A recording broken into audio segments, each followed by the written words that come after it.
If you open any social media platform, this is what the majority of contents have been telling you about how much AI has transformed their lives. Even further, it's my belief that most people are just wasting time. You can probably learn what you need to learn within 2 weeks, when most people take 6 months to learn that one thing. You become 10-time learner in any domain because your AI mastery have saved you hours of hours.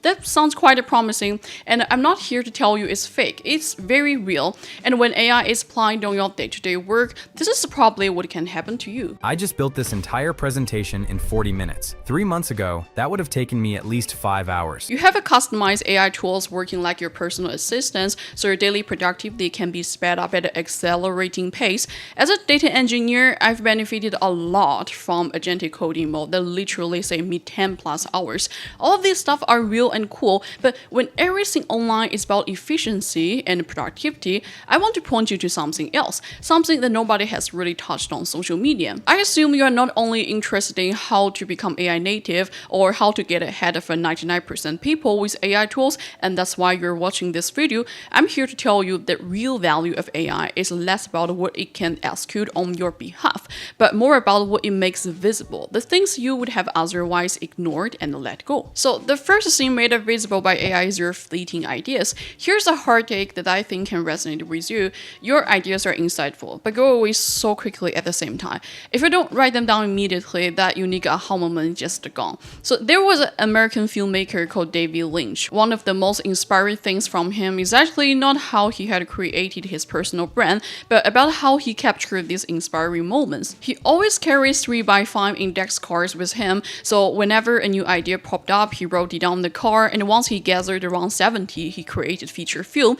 In his autobiography and self-help guide called Catching the Big Fish, he said, ideas are like fish swimming in the depths of your consciousness. You don't create them, you simply catch them. So here's a real-life scenario. You feel stuck by a challenge from work, you have no clue how you should present your hardware better for the presentation in the upcoming week. You want to make your speech more interesting and convincing so that it will not only appeal to more audience, but also withstand external pressure and judgment. You've put lots of efforts into this project and are really exhausted. You decide to take a break and go for a walk somewhere nearby. When your brain finally chills down, a magical moment kicks in. A good idea suddenly knocks your door. Perhaps it's like a technique to create a momentum and build speech progressively. Perhaps it's an example you came across somewhere in a book that you can quote in your presentation. At that moment, your prefrontal cortex and hippocampus are activated for a short time and dopamine is released. The momentum is already there. You firmly believe you're still able to recall this aha moment once you get back home, so you just keep walking and walking, but I think you already know what's going to happen next. You're home a bit tired, and instead of getting back to work immediately, you scroll on the phone a bit, you do some chores, you finally pivot the focus back to the project, trying to retrieve the aha moment from your memory, but it turns out it's gone. Your fish swims away. If that's you, no worries, because this is a very common experience. Like me, my brain is always super active during the team meetings at work and face-to-face conversations with my friends. But just like you, my fish goes away all the time.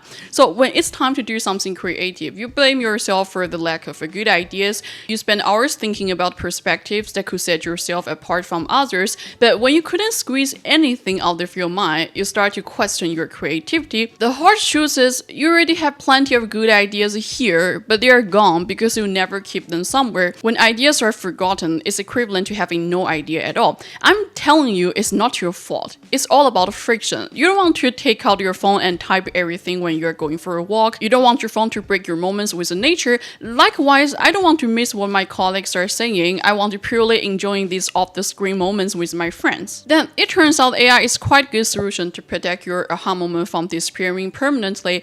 A simple voice mode has totally transformed my content creation journey. So I used to spend so much time in topic research by watching other people's videos and reading articles, trying to get a little bit of inspiration from my own use. But right now, when going for a short walk in the morning before starting to work, if a video idea suddenly pops up in my mind, I will feel no hesitation to click the voice mode button in ChatGPT or Cloud AI and dictate all thoughts in my mind. If I can't do that right away during the meeting or face-to-face talk with my colleagues or friends, trends, I will still try to record my ideas as soon as I can before they are gone forever. What you initially tell AI can be completely messy and unorganized. There must be lots of broken sentences and repetition even though you talk to AI in your first language, but it's completely fine and that's a good start point. AI will help you figure out your thoughts. And this is usually what I will do. So AI put my random thoughts in clear structure, reshuffle the order if necessary, and found the connections between them.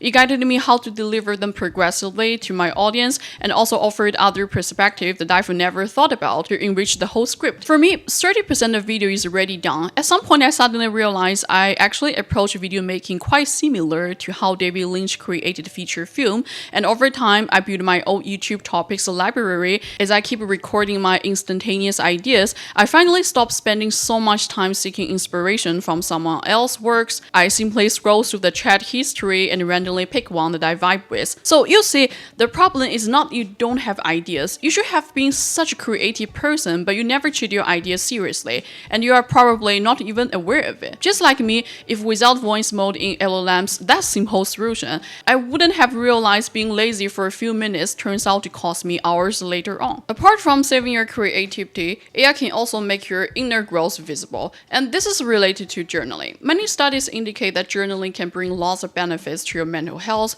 It enhances mental clarity and emotional processing. It helps manage stress and anxiety. It boosts self-esteem and mindfulness by encouraging reflection and personal growth. It also supports goal setting, creativity, and your overall well-being. But nowadays, not so many of you can stick with it because your daily schedule is already so occupied by a variety of activities. So after you get off work, you just want to lie down on the sofa to doom scroll or watch Netflix. Simply pulling out of a piece of paper and a pen feels like a big exercise, not to mention writing down all your thoughts and feelings. But I promise voice mode in LLMs can help you significantly reduce friction.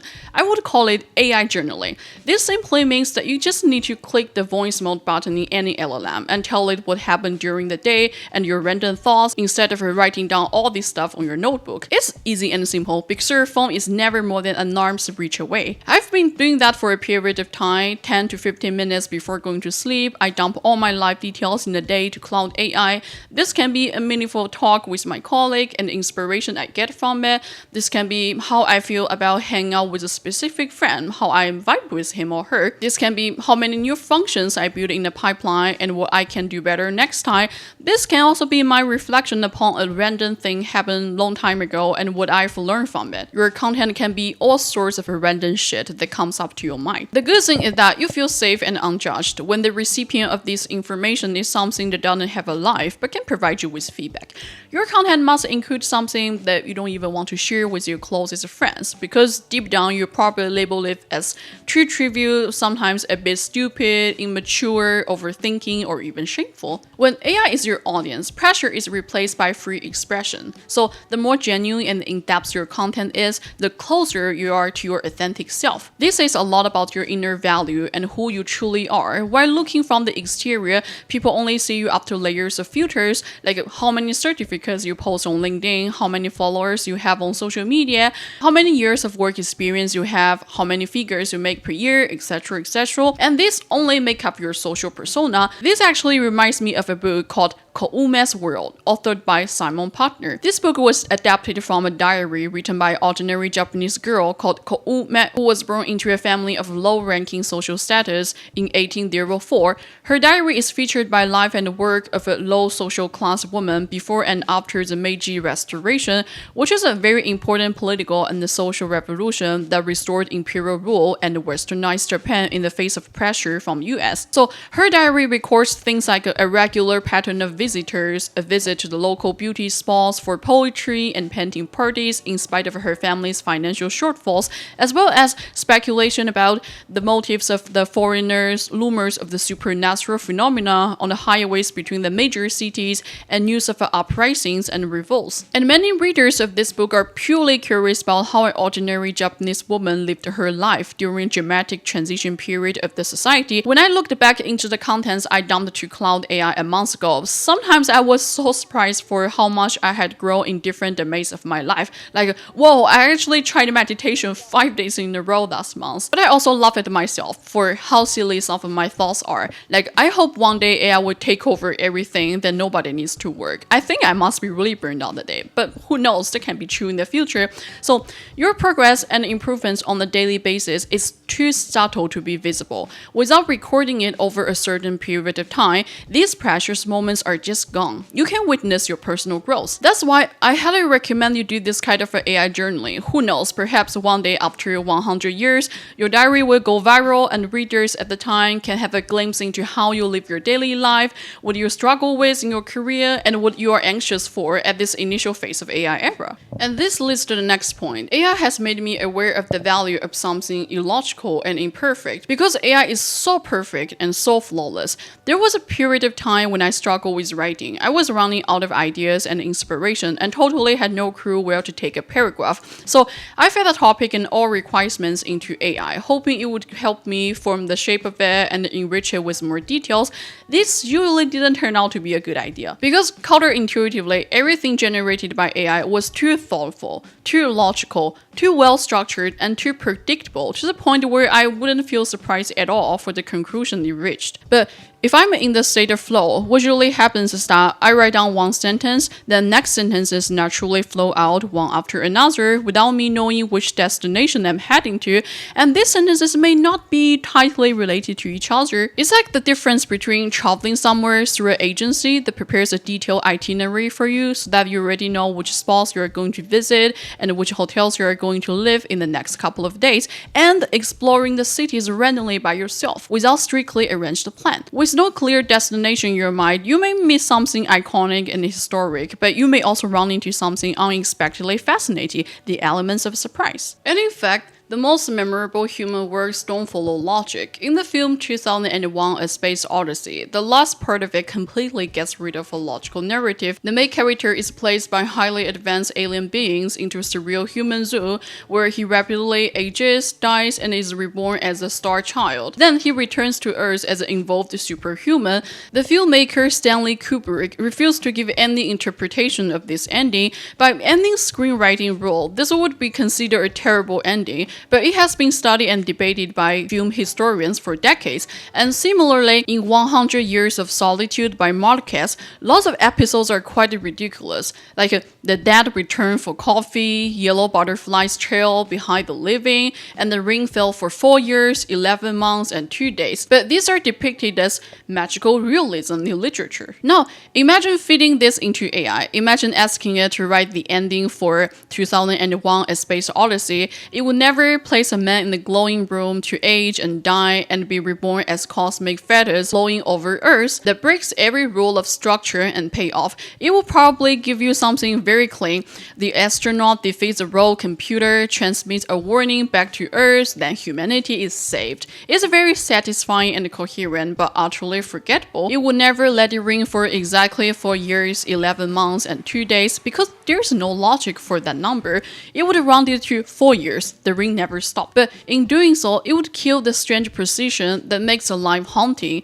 AI optimizes for what makes sense, but the works that stay with us for decades are precisely the ones that refuse to. And here's the thing I keep coming back. AI is trained on everything we've already written, every pattern we've already made. So by definition, it's brilliant at giving you the most probable next sentence, the one that fits. But creativity lives in the improbable. It lives in the sentence that shouldn't come next, but does. The moment AI hands me a paragraph that's too perfect, I've learned to feel suspicious of it, because perfect usually means I've seen it before. The illogical, the imperfect, the slightly broken, that's the fingerprint of a real human mind. And the more I use AI, the more I can feel the difference, and the more I want to protect the part of humans that don't optimize, don't run the number, and don't save humanity in the ending. So these three things, catching ideas before they swim away, talking to something that never judges you, and learning to trust the sentences that don't quite make sense. None of them are about productivity, none of them will make you a 10 times something. What they have in common is something quieter. AI won't give you these things, it just stops you from losing them. The ideas are always yours, the growth is always happening,